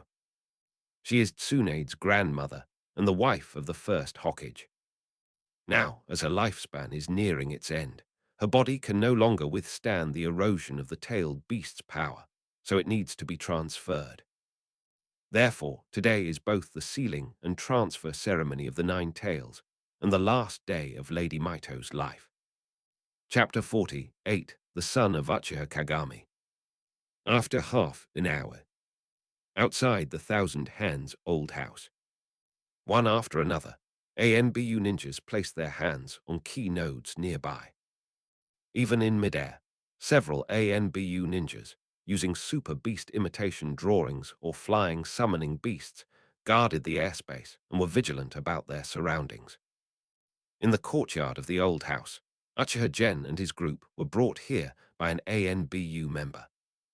Besides Orochimaru's team, there were some other ninjas waiting in the courtyard.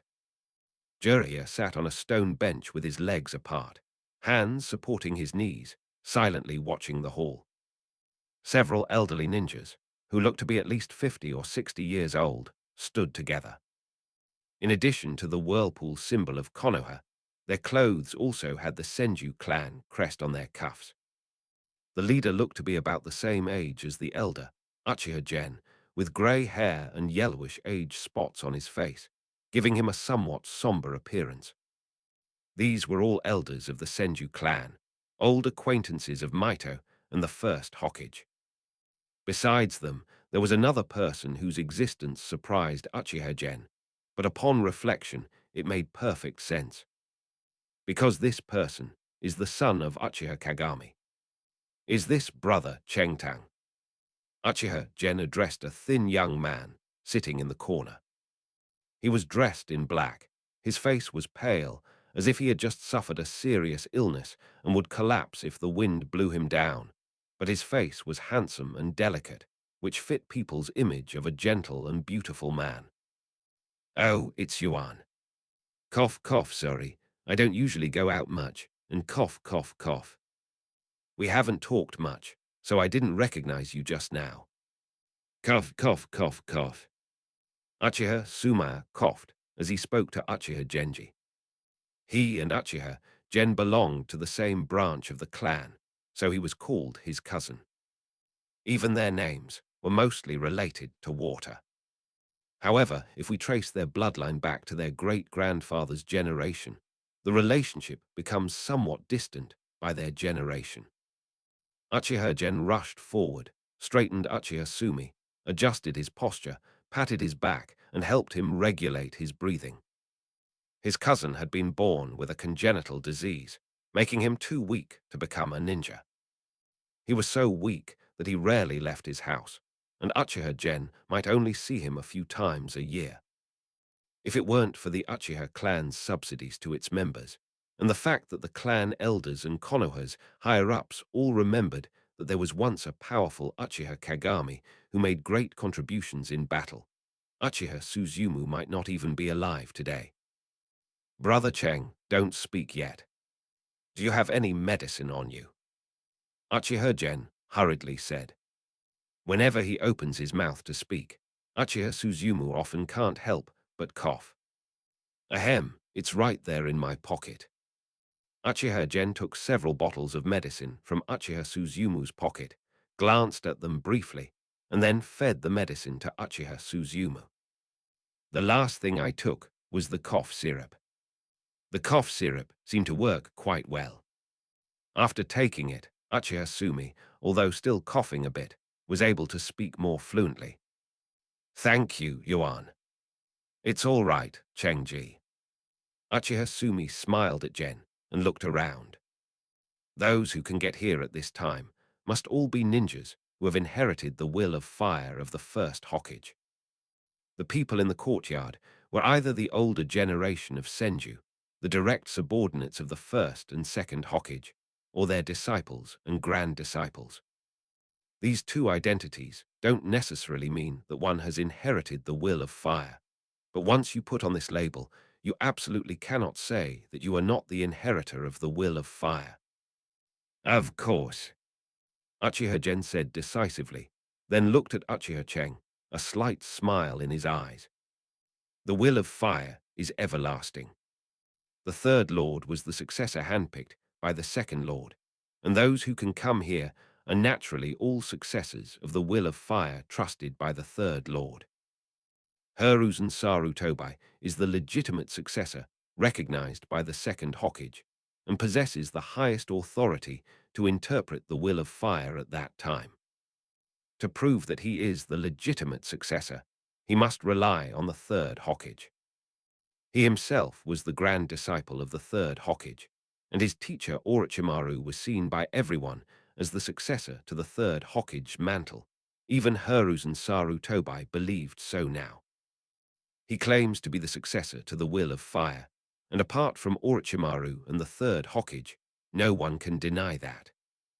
As long as it looks convincing, there won't be any problems. Fortunately, Uchiha Gen grew up under the red flag in his previous life, and his thoughts and daily behavior did not seem to violate this vague and somewhat unrealistic will of fire.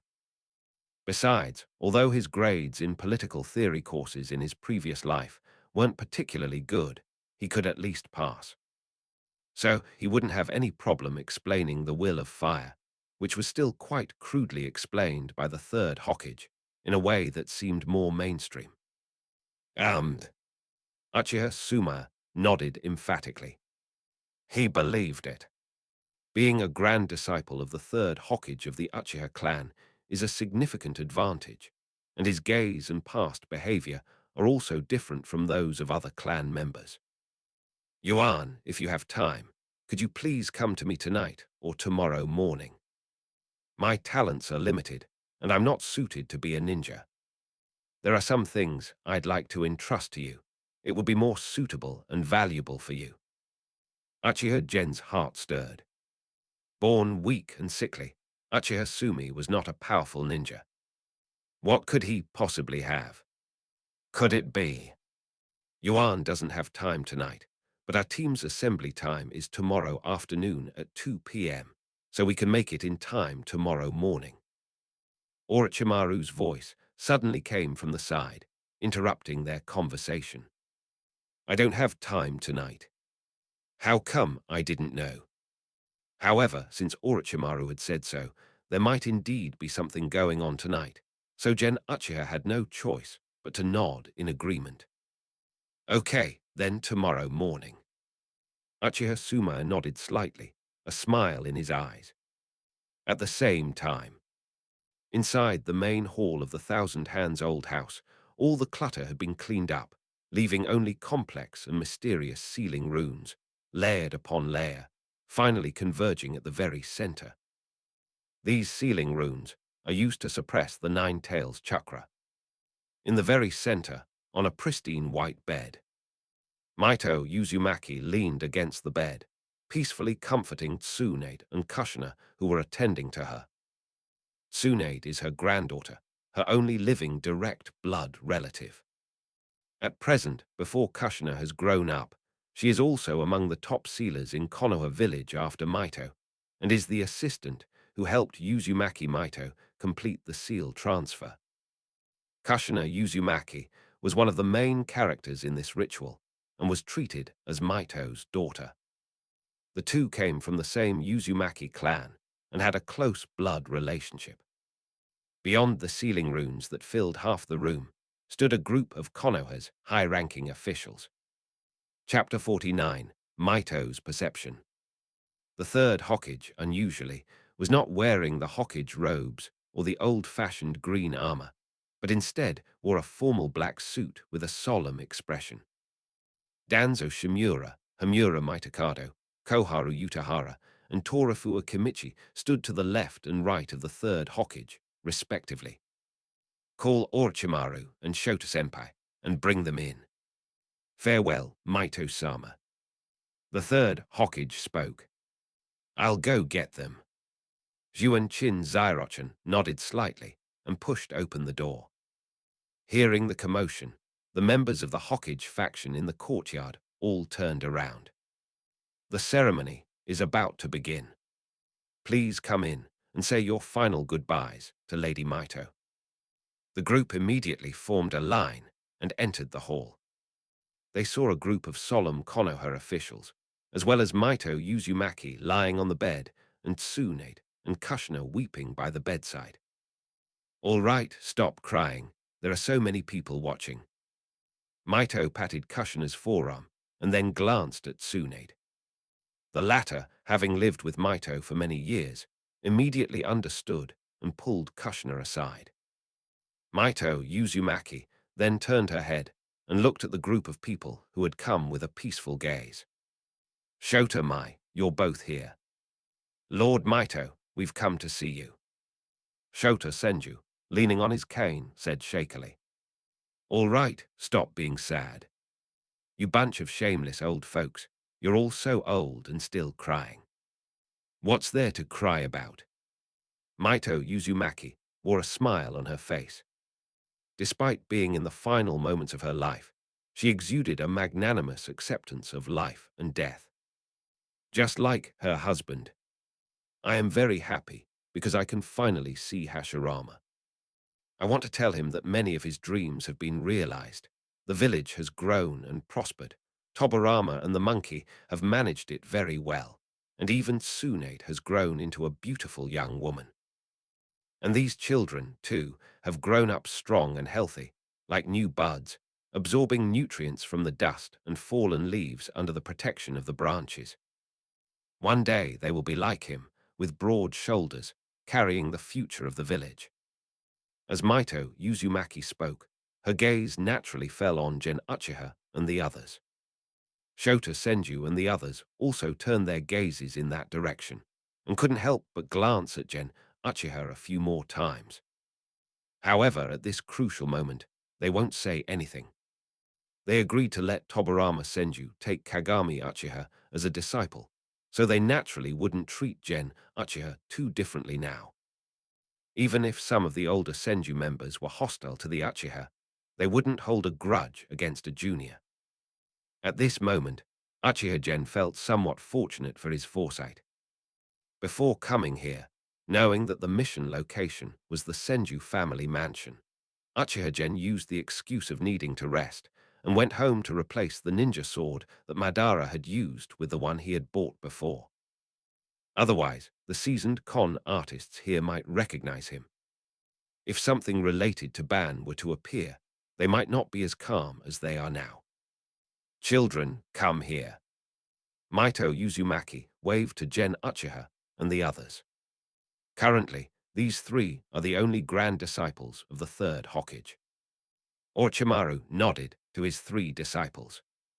The three of them slowly stepped forward and stood respectfully in front of Maito Uzumaki. They're all good kids, Hiruzen. Your apprentice is a good teacher too. Lord Maito, you flatter me, but Orochimaru's teaching is indeed quite good. Hiruzen Sarutobi said in a deep voice. Maito Uzumaki nodded and turned her gaze to Gen Uchiha. I must thank you and that child for saving Kushina. Lord Maito, I cannot possibly ignore such a situation. Uchiha Gen's gaze was sincere. Maito Uzumaki looked into Gen Uchiha's eyes, a slight smile appearing on her wrinkled face. It's so similar, so very similar. Maito's remark sent chills down Gen Uchiha's spine. Damn it, he should have removed the young Madara character card before coming here. Lord Maito, who do you think I resemble? Your eyes look a lot like Hashirama's. Standing by the bed, Tsunade craned her neck and looked Uchiha Gen up and down again. He is quite handsome, but this doesn't seem like it. Is Grandma hallucinating because she misses Grandpa so much? Uchiha Gen felt relieved at this moment, but was also full of curiosity. My eyes are like Hashirama's. Maito-sama, why do you think that way? Child, your eyes are just like Hashirama's. I can see it. You are the same kind of people. You both believe from the bottom of your hearts that the world should not be like this. You have a sense of loneliness that you cannot integrate into this world and are not understood by people. So Hashirama founded Konoha, determined to change the world. He wanted to end the war, bring peace, and allow children to grow up healthily. You, like him, feel out of place in this world, don't you, child? Maito Uzumaki leaned against the bed, her eyes smiling as she looked kindly at Gendo Uchiha. Gen Uchiha was genuinely surprised this time and looked up at Maito Uzumaki. My senses are somewhat special, and because of the 9 tails, I can distinguish between people's hearts and good and evil. That's why I was able to sense that innate quality in you, just like Hashirama's. You all share the same deep belief that some ideals can definitely be realized. Hashirama accomplished some things, but also caused some things to collapse. However, he had already planted the seeds, and as the village grows, future generations of successors will tirelessly strive for the ideal world he left behind. Child, can you tell me what the world in your dream is like? Gen Uchiha looked at Maito Uzumaki, as if he could feel the gazes from Hiruzen Sarutobi and other core members of Konoha behind him. This appears to be a political vetting operation, whether pre-planned or impromptu. The reviewer was Maito Uzumaki. This old man possessed a unique ability to perceive the soul directly, coupled with his extensive experience of life, which gave him the powerful ability to see through people's hearts. It's virtually impossible to lie to her. Lord Maito, the world in my heart may not be perfect in some aspects, but it can ensure that most people have food, clothing, old age, employment, and growth. Society is stable, and it has the ability to quell wars. Those who come dare not invade, and those who invade dare not come. Every child like me can receive an education, grow up, and then devote themselves to the great ideals of our ancestors. At this moment, Gen Uchiha's tone was more resolute than ever before. This is not only the world in his mind, but also the world he has seen with his own eyes, and as a part of it. Chapter 50, The Plaque for Inheriting the Will of Fire, is welded to me. It was because he had experienced it firsthand that Gen Uchiha firmly believed that such a world was achievable. Although that world is not perfect, and there are many things that people find unacceptable, it is precisely because of this that generation after generation of people with the loftiest ideals go to the desolate desert and the impoverished mountain villages, take root in the most difficult places, and strive for it. Maito Uzumaki's smile widened even further, her eyes crinkling into deeper wrinkles as she spoke. How wonderful! Child, I also believe that day will come, but I want to tell you something. You don't need to feel lonely anymore, no matter how much this world doesn't suit your wishes. Hashirama paved this path, and so came Tobarama, myself, Sasuke, and Shota, and the others who came to Hashirama's side. And then came the monkeys and the others, and then you, all following this path forward. Maito-sama. The third Hokage knelt down before Maito Uzumaki with a thud. He heard the name of his father, Sarutobi Sasuke. Upon seeing the third Hokage kneel down, the crowd behind him followed suit and knelt down as well. Gen Uchiha caught a glimpse of this scene out of the corner of his eye and immediately knew that he had passed this test. Not only did it pass, but it also received personal confirmation from Maito Uzumaki. The identity of the inheritor of the will of fire can now be firmly attached to him. All right, monkey, get up. You've been Hokage for so many years. Why are you still kneeling? Yes, Lady Maito. Hiruzen Sarutobi slowly rose to his feet, looking at Maito Uzumaki with a complex expression. The crowd behind them also stood up. Tsunade, help Grandma up. Grandmother. Tsunade hurriedly stepped forward to help Maito Uzumaki sit up slowly from the bed. Maito Uzumaki lovingly stroked Tsunade's face, then used the same gesture to stroke the heads of the three young ninjas in front of the bed, before finally looking at Kushina. Kushina, the one I can't let go of the most is still you. Grandma Maito. Kushina nestled gently into Maito Uzumaki's arms, her eyes brimming with tears. Remember what I once said. You can't escape the whirlpool, but it's flat. As long as you find what you love, whether it's a person or a thing, as long as you can keep an upward-looking heart, the whirlpool will spread upward into a spiral, and that is infinity. Maito patted Kushina on the back, comforting her as she stood up. I've said everything I needed to say. I'm going to see Hashirama now. Monkey, let's begin. Yes, Lady Maito. Hiruzen Sarutobi stood up straight, his sharp eyes scanning the surroundings. Alert Plan 1, disperse. At his command, all the young ninjas with mission orders scattered in all directions, instantly disappearing from their positions, leaving only Hiruzen Sarutobi, a few older Senju members, and Uchiha Sumaya, who was not a ninja. Gentlemen, let's go out too. I'll personally guard this last door. Hiruzen Sarutobi led a few people to the courtyard gate, sat cross-legged in the courtyard, and waited quietly. From now on, the real test for him will begin. In his youth, he was protected by the first and second Hokage, and after becoming Hokage, He was supported by Maito Uzumaki and gained the support of the Senju clan, which enabled him to secure his position as Hokage and develop Konoha to its current golden age. From today onwards, he will be a true Hokage, no longer bound by any constraints, but he has also lost the last person who could protect him. Outside the Thousand Hands old house, following the prearranged security plan, Orochimaru's team arrived at a nearby intersection and together with a secret service squad, guarded both ends of the intersection. Throughout the mission, Sarutobi and Jun seemed to want to say something to Uchiha Gen, and Yuzuki Ruri also hesitated several times before speaking. However, Orochimaru stopped them all with a look.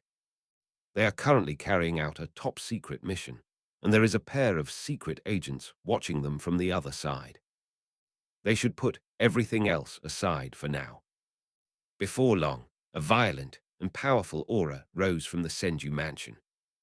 The dark red chakra almost condensed into a wave of energy, seeping out from the roof of the Senju mansion. The terrifying aura sent shivers down everyone's spines, and everyone instinctively assumed a fighting stance, including Uchiha Gen, who was so startled that he activated his Sharingan. As the most powerful tailed beast, the Nine-Tails' power is beyond doubt.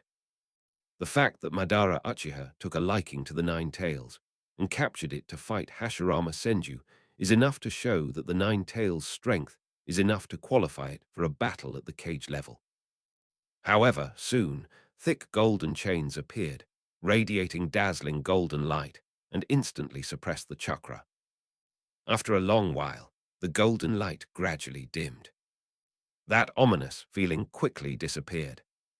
"It's over." Orochimaru suddenly spoke, standing with his hands behind his back, looking towards the Senju family mansion. A whistle blew, announcing the lifting of the alert. "Zos!" Sarutobi and Jun hurriedly shouted at Uchiha Gen. "Just say what's on your mind, Enjun." "It's nothing, it's just. When Maito-sama asked you about that world you mentioned, we'll definitely make it a reality. Don't forget, we're buddies." Sarutobi and Jun gave Uchiha Gen a thumbs up. "Yes, the unfulfilled ideals of the first-generation Lord will surely be realized in our hands." Ruri Yuzuki nodded in agreement. Orochimaru stood aside, silently watching the scene without saying a word. He, Orochimaru, your disciples are really energetic. Seeing them is like seeing us when we were kids." Jiraiya appeared beside Orochimaru at some point, putting his arm around the latter's shoulder, looking like a good buddy. Orochimaru gave Jiraiya a disgusted look and pushed him away. "Shouldn't you go in and comfort Tsunade now? She's the saddest person right now." Jiraiya was taken aback, lowered his head slightly, then immediately raised it again, looking at the Senju family mansion. "I think that at this time, she needs to be alone to calm down. We can't change anything from the past, and we've only added to her sadness." Orochimaru chuckled. What a load of nonsense. It's clearly just cowardice. How could he not understand Jiraiya's personality? If he hadn't been a little cowardly, had been willing to tone down his personality, and had tidied himself up a bit, he could have won over Tsunade long ago, given how he spends every day with her. All I can say is that Jiraiya read so many messy, erotic novels, and he either put them into his own life.